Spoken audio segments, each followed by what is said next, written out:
इतना कमजोर मत समझना, इतना कमजोर मत समझना। एक आदमी नहीं बोल पाओगे, एक आदमी सदन चलने नहीं पाएगा। एक बात कायरता वाले काम for the government this are certainly not अरे गवर्नमेंट के लिए ये शब्द को हटाया जाए भाई। बुद्धिहीन सरकार अनपार्लियामेंट्री है। आप बुद्धिहीन नहीं हो गृह मंत्री जी। हिंदुस्तान ही नहीं पूरी दुनिया में आपकी पार्टी का जमानत जब्त कराने का वर्ल्ड रिकॉर्ड है, वर्ल्ड रिकॉर्ड। सौतेली मां, ये गृह मंत्री का शब्द है सर। गृह मंत्री के शब्दों का जवाब नहीं दूंगा सर। आप कहिए तो मुद्दे का कुछ आप कहिए तो नहीं बोलते, टाइम आप कहिए तो नहीं बोलते। दिल्ली से जुड़ा हुआ मुद्दा, ये मुद्दा भी नहीं सुनेंगे। एमसीडी का मान्यवर, मैंने आज गृह मंत्री जी से समय सीमित है, कारण समय के अंदर बोले। कारण सुना कि क्यों एमसीडी का एकीकरण जरूरी है।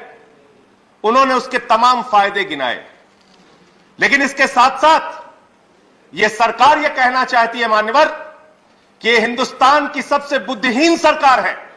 7 वर्षों तक ये सत्ता में रहे, इनको एमसीडी के एकीकरण का ज्ञान नहीं आया। 15 साल भारतीय जनता पार्टी एमसीडी में रही, भ्रष्टाचार का गढ़ बना दिया, तब एकीकरण का ज्ञान नहीं आया। जिस दिन चुनाव आयोग जिस दिन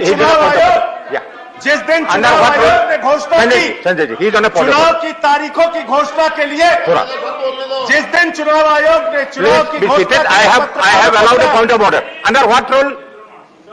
38. He has used the words बुद्धिहीन for the government. These are certainly not acceptable. Government के लिए बुद्धिहीन ये शब्द को हटाया जाए भाई। बुद्धिहीन सरकार अनपार्लियामेंट्री है, इसको रिकॉर्ड से हटाया जाए।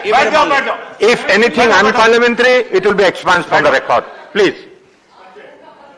7 साल के बाद इस सरकार को दिन में अचानक सपना आया। उस दिन मान्यवर 9 मार्च की तारीख थी। चुनाव आयोग ने तारीखों का ऐलान दिल्ली में एमसीडी इलेक्शन के लिए करने के लिए प्रेस कॉन्फ्रेंस बुलाया। उसी के ठीक पहले इनको सपने में आया कि एमसीडी का एकीकरण करना है, एमसीडी को एक करना है, और इन्होंने चिट्ठी भेज के चुनाव आयोग जैसी संस्था की निष्पक्षता को खत्म करने का काम किया है। भारत के इतिहास में पहली बार हुआ कि किसी सरकार ने चुनाव की तारीखों के ऐलान से रोका है। मानवर, यह बिल एमसीडी के एकीकरण का बिल नहीं है। मानवर, यह बिल केजरीवाल फोबिया बिल है। अरविंद केजरीवाल से आपको डर लगता है, आपकी हिम्मत नहीं है चुनाव लड़ने की। 56 इंच का सीना लेके प्रधानमंत्री जी चुनाव छोड़ के भाग गए। केजरीवाल को रोकने के लिए कह रहे हमें एमसीडी चलानी है, एमसीडी चलानी है। संजय सिंह, मैं अरे क्या क्या बोला गया सर? नहीं डोंट गो इन द क्या क्या बोला गया? Don't make personal comment. क्या क्या बोला? Don't make personal. मैं आ रहा हूं, मुद्दे पे आ रहा हूं सर। मानवर, ये केजरीवाल फोबिया बिल है। केजरीवाल से इनको डर लगता है। रात के सपने में इनको केजरीवाल आते हैं। चुनाव हारने की गाथा बता रहे थे।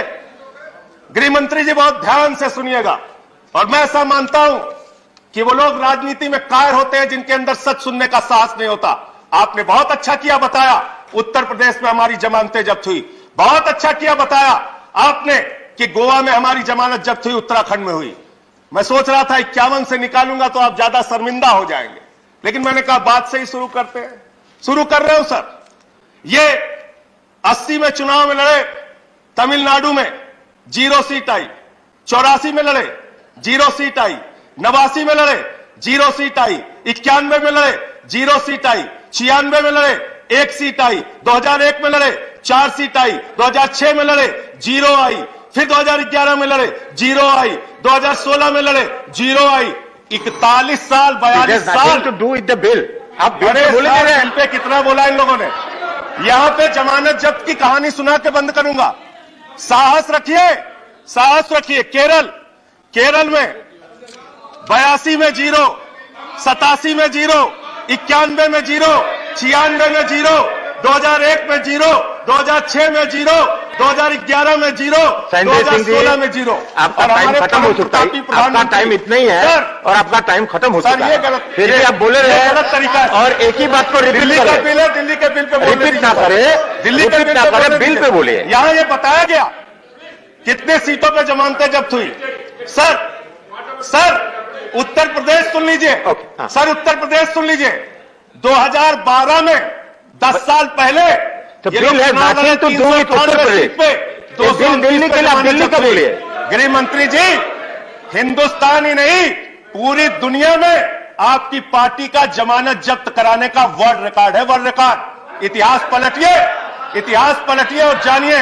और मैं आपको बताता हूं, परम प्रतापी प्रधानमंत्री आदरणीय नरेंद्र मोदी जी पंजाब गए सर प्रचार करने, 73 सीटों पे लड़े हैं लोग, 54 सीटों पे वहां इनकी जमानत जब्त हुई। अब एमसीडी बिल पे आता हूं सर। आप खत्म, इन्होंने कहा कंक्लूड कीजिए। सौतेली मां, ये गृह मंत्री का शब्द है सर, गृह मंत्री के शब्दों का जवाब नहीं दूंगा सर। सौतेली मां उन्होंने कहा, सौतेली मां कीजिए, सौतेली मां कौन है? आप दूसरे बात बोले जा रहे हैं। सौतेली मां कौन है सुनो जरा ध्यान से। 2014-15 में दिल्ली को मिला 325 करोड़, 2015-16 में 325 करोड़, 2016-17 में 325 करोड़, 2017-18 में 325 करोड़, 2018-19 में 325 करोड़, 2019-20 में 325 करोड़। सर जब से आम आदमी पार्टी की सरकार बनी है, लाखों करोड़ रुपए का टैक्स दिल्ली की जनता देती है, मात्र 325 करोड़ रुपए आप हर साल देते हैं। और हमने एमसीडी को कितना दिया माननीय गृह मंत्री जी, जरा 2 मिनट ध्यान से सुनिएगा। एमसीडी को सर आप वाइंड अप कीजिए, सर टाइम खत्म। देखिए मुद्दे पे बोल, आप कहिए तो मुद्दे का कोई सच नहीं है, तो नहीं बोलते टाइम कॉन्स्टेंट है, तो नहीं बोलते। दिल्ली से जुड़ा हुआ मुद्दा, ये मुद्दा भी नहीं सुनने देंगे। एमसीडी का मुद्दा तो वो सुनने दीजिए सर। आखिरी 1 मिनट आपको दे रहा हूं, आखिरी 1 मिनट। ऐसे करोगे तो फिर कोई बोल नहीं पाओगे। इतना कमजोर मत समझना, इतना कमजोर मत समझना। एक आदमी नहीं बोल पाओगे, एक आदमी सदन चलने नहीं पाएगा। ठीक बात, कायरता वाले काम, कायरता के काम मत करो। तो सर मैं ये कहना चाहता हूं, 30% इसको एक्सपांड किया जाए, दिल्ली ने दिया, इसको एक्सपांड किया जाए, जो थ्रेटनिंग वर्ड्स है इसको एक्सपांड किया। सर खत्म कर रहा हूं सर। हमने इनको 2016-17 में 2700 करोड़ दिया, 2017-18 में 3224 करोड़ दिया, 2018-19 में 3444 करोड़ दिया, 2019-20 में 4756 करोड़ दिया, और इस बार इनको 6000 करोड़ रुपए से ज्यादा धन इनको दिया।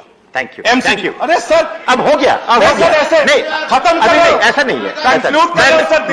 मैं आपको 5 मिनट पहले मैंने कह दिया आपका टाइम खत्म हो चुका है। सर कंक्लूड कर रहा हूं, नहीं सर कंक्लूड कर रहा हूं, अंतिम पॉइंट खत्म कर रहा हूं सर, करिए, खत्म कर रहा हूं सर।